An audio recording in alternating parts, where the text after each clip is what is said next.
Pronto, pessoal, dando continuidade à nossa fase processual nesse rito sumaríssimo. Então, como eu disse para vocês, a primeira coisa que vai acontecer nessa audiência de instrução e julgamento é o quê?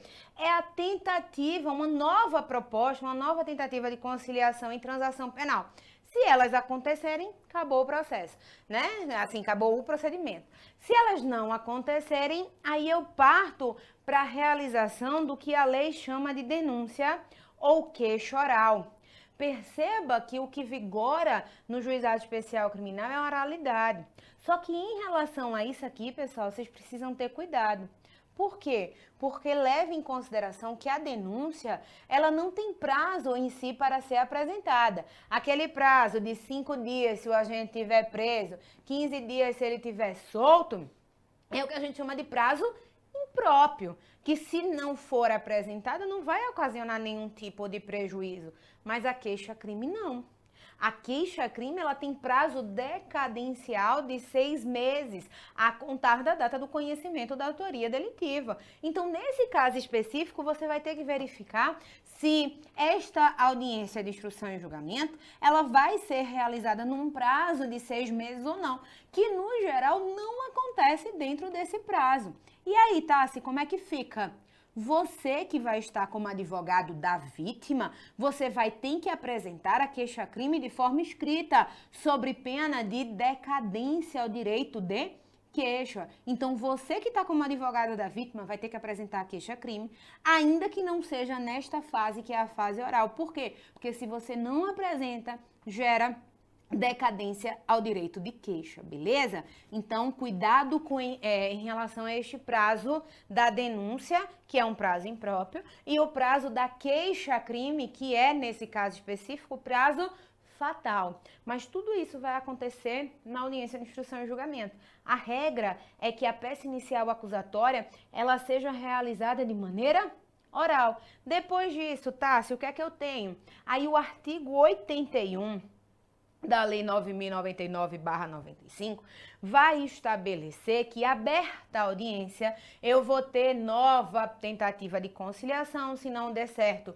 a realização da peça inicial acusatória de forma oral, e com isso abre-se prazo, ou melhor, tempo, para o advogado do autor do fato proceder com o que a gente chama de defesa preliminar oral. Pessoal, no geral, na lei do juizado especial criminal, eu não tenho o que a gente chama de resposta à acusação. Eu vou ter defesa preliminar oral. Tá, se pode ter resposta à acusação, se o advogado do autor do fato levar na hora, pode, de forma escrita, pode. Mas a regra é a oralidade. Então, a regra é que no juizado especial criminal, na audiência, depois da denúncia, eu já tenha o quê? A defesa preliminar que vai ser realizada de forma oral. Depois disso, aí eu tenho o que, Tassi? Eu tenho a possibilidade de rejeição ou recebimento desta peça inicial acusatória. Depois, somente depois dessa defesa preliminar oral, é que o magistrado vai verificar se é causa de receber ou se é causa de rejeitar liminarmente esta peça inicial acusatória. Se ele rejeita, Tassi, acontece o quê? Extinção do processo sem julgamento do mérito. Se ele recebe, acontece o quê? Ele vai dar continuidade ao que a gente chama de audiência de instrução e julgamento.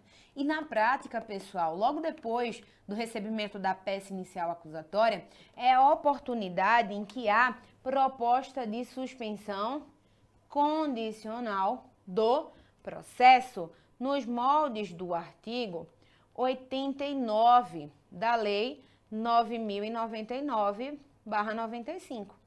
Aqui, pessoal, eu preciso que vocês tenham um pouquinho de cuidado.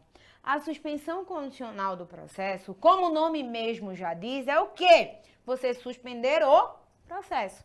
O artigo 89, ele vai dizer assim, que é possível suspensão condicional do processo se a pena mínima abstratamente prevista ao delito for inferior a 1 ano, ainda que não esteja este crime abrangido pela Lei 9.099.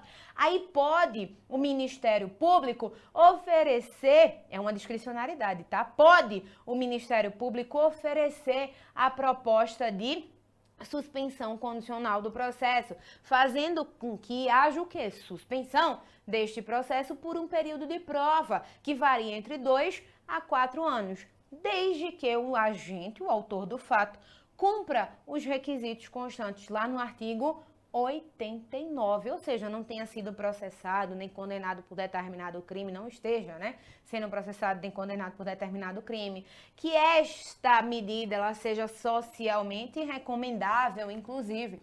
Agora perceba, pessoal, o que vocês precisam ter cuidado é que na suspensão condicional do processo é uma discricionariedade, como eu disse para vocês, do representante do Ministério Público.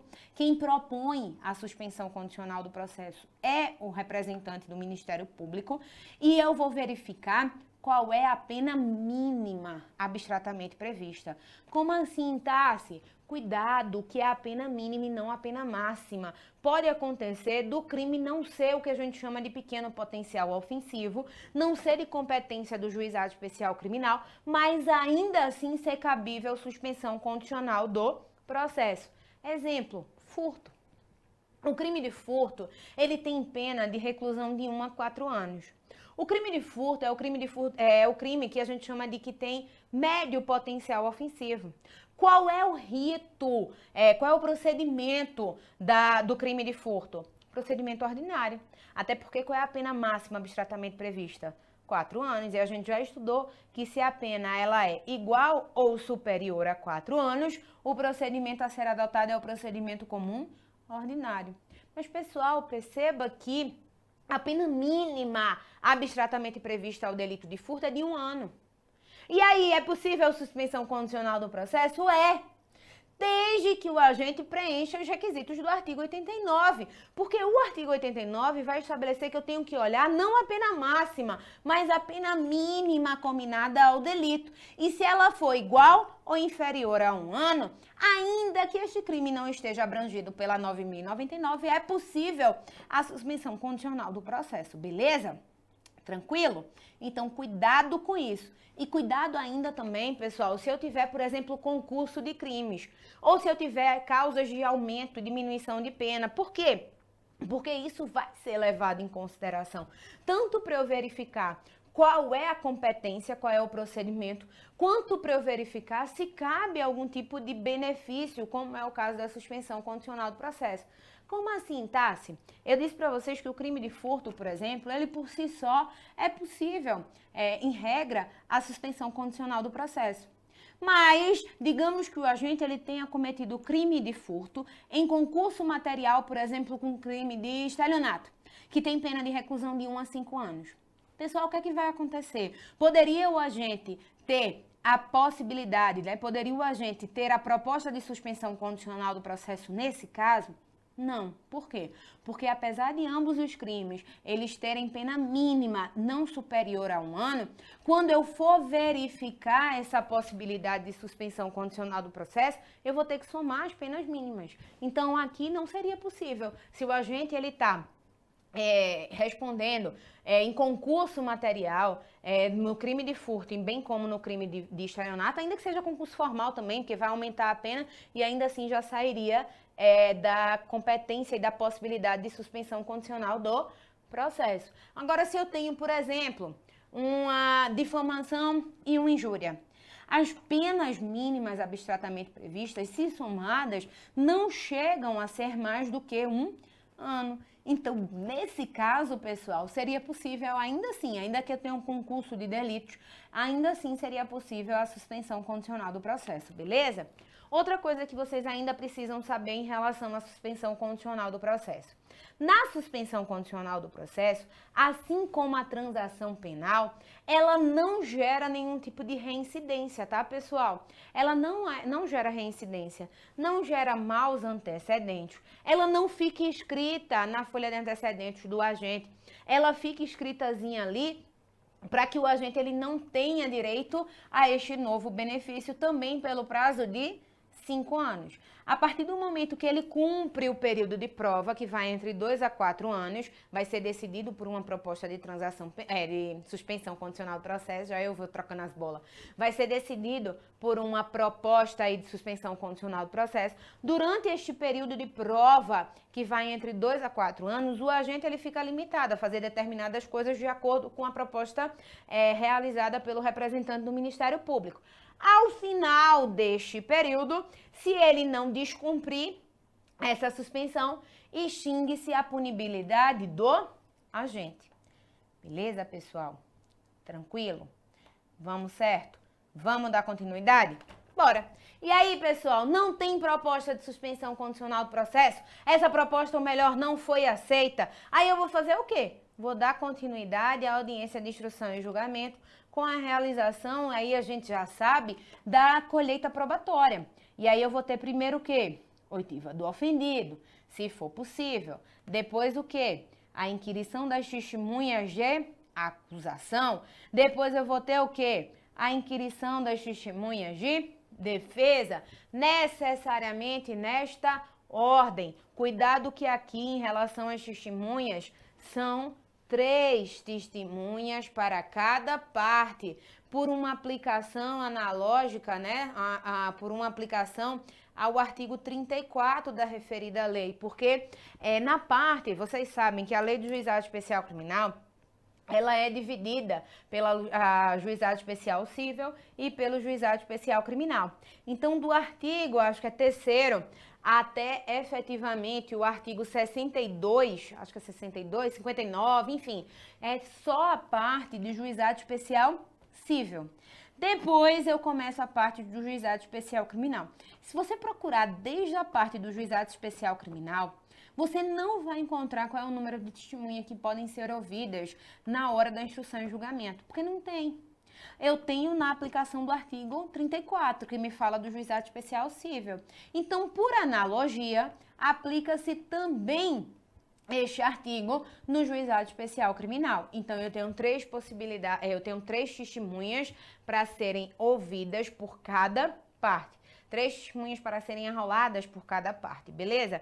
Depois disso, Tassi, perceba que no juizado não vai ter, no geral, acariação, reconhecimento, perícia, nada disso. Depois disso, a lei já vai estabelecer que eu tenho o quê? O interrogatório do autor do fato. Interrogatório este vai continuar sendo o quê? O último ato da instrução probatória. A lei também não vai estabelecer, ou melhor, ela vai estabelecer que depois eu tenho os debates orais. Ela não estabelece possibilidade de quê? De conversão dos debates orais para quê? Para memoriais. Mas a doutrina e a jurisprudência entende que é perfeitamente possível, por mais que a audiência seja una, que eu converta os debates orais em quê? Em memoriais. E aí eu aplicaria o prazo constante lá no procedimento ordinário, que seria 5 dias sucessivos para a apresentação desses memoriais. Se eu tenho memoriais, eu vou ter sentença onde? Eu vou ter sentença 10 dias depois. Mas se eu não tenho memoriais, se eu tenho debates orais, logo depois eu vou ter que ter o quê? Sentença. Sentença essa que vai ser realizada na própria audiência. Beleza, pessoal? Essa seria, digamos assim, a explicação do procedimento, efetivamente, do procedimento sumaríssimo. Mas eu preciso que vocês tenham cuidado com o quê? Eu já falei, mas só para vocês terem cuidado em relação às medidas despenalizadoras. Porque, tá? Se a medida despenalizadora, ela não tem a finalidade de despenalizar aquela conduta, ou seja, fazer com que o agente não seja penalizado efetivamente, não tenha um tipo de pena. E aí, no juizado especial criminal, eu tenho 4 medidas despenalizadoras que a gente já conversou. A gente tem, ó, a composição civil nos danos, pode botar em tela, meu diretor. A gente tem a composição civil dos danos, que está aí no artigo 72 da 9.099. Fora isso, lembra que a gente conversou que essa tentativa de conciliação, a conciliação pode acontecer por um pedido de desculpas ou por um valor a ser pago, e este valor vai se dar pela composição civil dos danos. Depois disso, eu tenho a possibilidade de realização da transação penal. Lembrem-se, pessoal, pode botar em tela de novo, meu diretor. Lembrem-se, pessoal, que a transação penal, neste caso específico, também é medida despenalizadora. Medida despenalizadora constante no artigo 76 da 9.099/95. Qual é a próxima medida despenalizadora? A suspensão condicional do processo, que a gente acabou de conversar, prevista onde? No artigo 89 da 9.099/95. Perceba que a finalidade, nesse caso específico, é fazer que o agente ele não seja penalizado. Eu tenho, de fato, uma medida despenalizadora. E a última medida despenalizadora é a representação das lesões corporais leves e da lesão corporal culposa. Pessoal, pensa aqui comigo. A representação, ela não é condição de procedibilidade? Pois bem, se não for realizada, eu não tenho processo. Eu não tenho ação penal. Então, por isso que a doutrina entende que a representação, no caso de lesão corporal leve, lesão corporal culposa, é sim uma medida despenalizadora. Beleza, pessoal? Tranquilo? Pois bem, em relação aos procedimentos como um todo, é isso que a gente estudou, que vocês precisavam saber.